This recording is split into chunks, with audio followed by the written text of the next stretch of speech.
yung waterfalls. Wow, ang ganda dito. So, 850 ang deal niya, yung kwintas na to. Ang ganda ng dress ni ate. So, may cut-cut show din pala dito. Binild sila, pero parang bago pa kasi yung kulay niya. Parang hindi pa siya sobrang brown.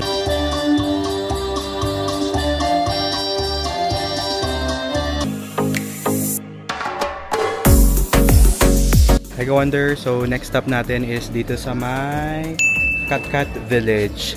So siguro mga 10 to 15 minutes na drive siya from Sapa Center. Tapos gamitin nyo lang yung Google Maps nyo, madali naman siyang hanapin. Bali madadaanan nyo rin yung isa sa tourist spot na Moana, tapos yun magkakanan kayo doon. Yun na lang yung landmark nyo. Tapos medyo delikado lang yung daan kasi nga pa baba talaga siya. Tapos may tumutulo pang tubig sa daan. For entrance fee is 150 VND. And ito yung kanilang shifting. Ito yung ticket. 150 Vietnamese dong siya. So around siguro mga 350 pesos siya. Tapos yung mga napapanood ko sa ibang vlogs, may mga nagre-rent ng mga ganyang costume. Bali, ayan yung costume ng ethnic group nila dito na tinatawag nilang Hmong. Hindi ko alam kung tama yung pagkaka-pronounce ko.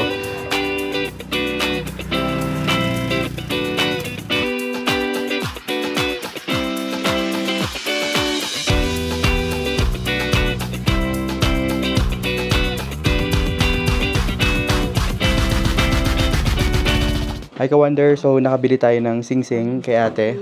Come on. So 850 ang deal niya, yung kwintas na to. Ang ganda eh. Tsaka itong sing-sing na ito. So kapag nandito kayo sa Cut-Cut, pwede kayong bumili dito. Authentic yung kanilang mga silver, gawa ng father daw niya. Tapos ang daming mga magagandang design talaga. So good deal naman na. Nakatawad tayo ng parang siguro 100 yata. So at least okay na rin. So continue tayo sa pag tour dito sa Cut-Cut Village. Let's go. Yan si ate. Yan siya.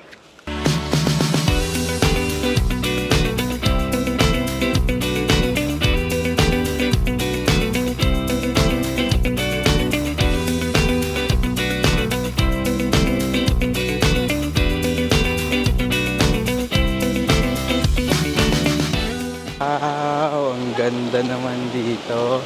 So dito tayo sa may, ano ba to? Bridge? Sea Bridge. Ayan, yung mga nakikita nyo yan, naka-costume sila. Nag-rent sila ng costume dito. Ayan, dito yung waterfalls. Wow, ang ganda dito. Ayan, worth it naman yung punta. Look. Ang laking waterfalls, oh. Wow, ang ganda ng falls na ito. Ay, nakakatawa, oh. Tignan niyo yung... Yan yung traditional costume nila ng Hmong Community Village. Yan yung pambabae, tapos yan yung pamlalaki. Ang ganda, no? So, ito yung Cut-Cut Village. Yan yung mismong bridge papunta dun sa village nila. Tapos, kung mapapansin nyo, may mga restaurants dyan, napapalibutan. Tapos, ito is called na... Dito is, yung mga tawag dyan is mga wheel. Tapos yan, yung mga traditional houses ng Hmong community dati. Tapos kung mapapansin nyo, dito ang daming nagpapapicture, yung mga nakapag-costume ng, naka-costume ng Hmong costume. Kahit nga hindi eh, dyan, no? May mga kabayo kasi dyan eh. Nakakatuwa eh. Tapos hanggang doon pa, marami pa yun, mahaba pa hanggang doon. So ito daw yung traditional Cut-Cut Village. Actually, improved na to eh. Yung bahay nila, traditional houses nila. Pero most probably gawa siya sa parang soil. Ang galing eh, ang ganda. So yan yung mga traditional houses ng Hmong community dito sa may Sapa, Vietnam. Tignan nyo yung ano nyo, yung roof niya. Gawa siya sa parang mga tabla-tabla. Tapos napansin ko kanina yung may nakita rin akong traditional house daw nila is parang ang daming mga nakasabit na corn. Hindi ko lang alam kung bakit. Dito sa may Cut-Cut Village, may mga coffee shop, kayong pwedeng tambayan. Yung ibang bahay parang sobrang improved na. Ibang restaurant sobrang improved na. Tapos dito kung mapapansin nyo, ito meron ditong traditional house na binild sila. Pero parang bago pa kasi yung kulay niya. Parang hindi pa siya sobrang brown. Yan. So try nating pasukin. So aakyat tayo sa isang traditional house nila dito. So kung makikita nyo, yan, gawa siya sa parang soil. Ayun, medyo nagbibitak-bitak nga siya eh. Tapos, yan yung ground floor. May mga parang, dayami yung tawag sa amin dyan eh. Ano ba yun? Yung sa rice, kapag natuyo siya. Tapos, ito naman yung sa second floor.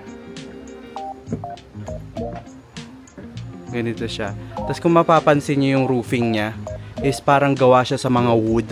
Sobrang bigat siguro niyan, no? Actually, pati yung flooring gawa sa wood. At parang yung ginamit sa flooring is yun din yung ginamit dyan sa roofing nila. And kung mapapansin nyo yung walls nila is gawa siya sa parang mga soil na tinapal-tapal lang nila. Ang ganda. Parang bumalik ako sa sinaunang panahon. Tapos nakakatuwa na ganun yung culture nila dito. Ayan, tapos overlooking yung Katkat Village. Ayan, chill na chill yung mga kalapati dito. Ang chill mo naman. Ang ganda rin ng Katkat Village. Sobrang sulit din yung 150 Vietnamese dong na binayad nyo. Kasi makikita nyo talaga, malalaman nyo yung culture nila dito sa May Sapa. Lalo na dito sa Mohong community dati. So may Katkat show din pala dito. So magpa-perform yung community nila. Ayan o dito. Kung saan tayo umakyat na bahay. Tapos yan, nire-ready na nila yung mga gongs nila. And time check, it's already 3:40. So mga 20 minutes na lang naman is mag-i-start na. So wala naman na akong next na itinerary. Last ko na tong Katkat Village. So susulitin ko na lang tong mismong village na to. Kasi last itinerary ko na to dito sa May Sapa, Vietnam. So habang naghihintay tayo ng Katkat show, pasukin naman natin tong isa pang traditional house ng Hmong community dito sa May Sapa. So ito yung facade niya. Parang 3 floors siya. Ayan. So try nating pasukin. Ganda. Ang ganda ng mga tela nila yan dito, nakikita ko binibenta nila, ginagawa nilang bags, ganyan. Ito yung sa ground floor. Ayan. Tapos sa second floor tayo. Grabe yung hagdan nila oh. Gawa sa wood. Pero medyo ingat lang kasi medyo maninipis yung steps. Nandito yung mga speakers nila. Siguro dito tutugtog mamaya. Kasi katabi lang to nung Katkat show na bahay na pinunta natin kanina. Yan, medyo marami lang poop ng mga kalapati. Kasi ang daming kalapati eh. Oh yan oh, tignan nyo. Sila. Free silang. Ayun sila sa hindi yung labo. Sa taas ng bubong ang dami nila. So ngayon bababa na tayo.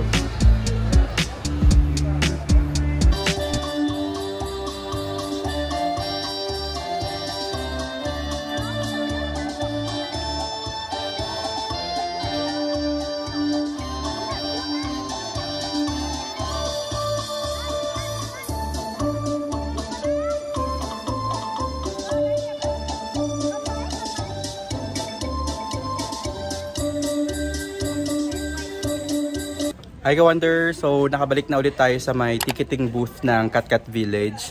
Actually dun sa mismong yung area kung saan may area ng Katkat Village. I mean yung pinaka sentro ng Katkat Village. Medyo malayo pa yung babalikin nyo papunta dito sa entrance.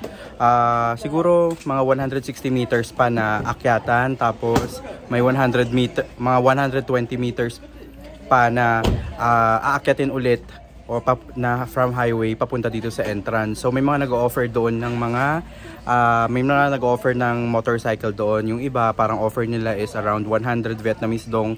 Yung iba pababa ng pababa ganun hanggang sa mahahagal mo ng 50 Vietnamese dong. Papunta dito naman sa ticketing booth. So tip ko sa inyo is i-avail nyo na yung pinakamurang motorcycle paakyat dito sa entrance or yung pabalik dito sa entrance kasi matarik, tas may mga construction sa daan, tas yun maputik. So okay naman na yung 50 Vietnamese dong na babayad nyo papunta dito sa entrance. So ngayon is babalik na ako sa may city center ng Sapa para kunin yung gamit natin sa homestay, and siguro magdi-dinner lang ako and hihintayin na natin yung bus naman natin papunta naman ng Hanoi. Hi ka-wonder!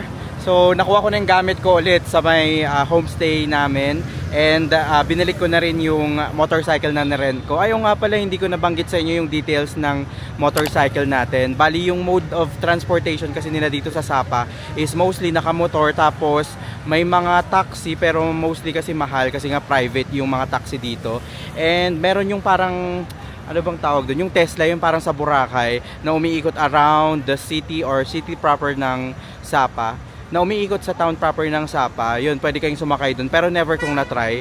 So yun dun sa motorcycle is nabook ko yun through Klook.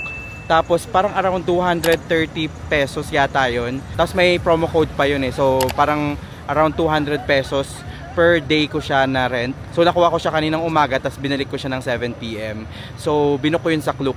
Anyways, nakapag-dinner na rin pala ako. And time check pala ngayon, it's already 8 PM. Tapos yung bus natin is aalis ng 9:30 sa may dito sa Sapa papuntang Hanoi, and 3:30 AM tayo makakadating sa may Hanoi, tapos diretso tayo ng Noi Bai International Airport sa Hanoi kasi pupunta naman na tayo ng Da Nang and Hoi An. So grabe yung trip natin sa Vietnam, ang dami nating pinuntahan. Anyway, sobrang ganda ng Sapa.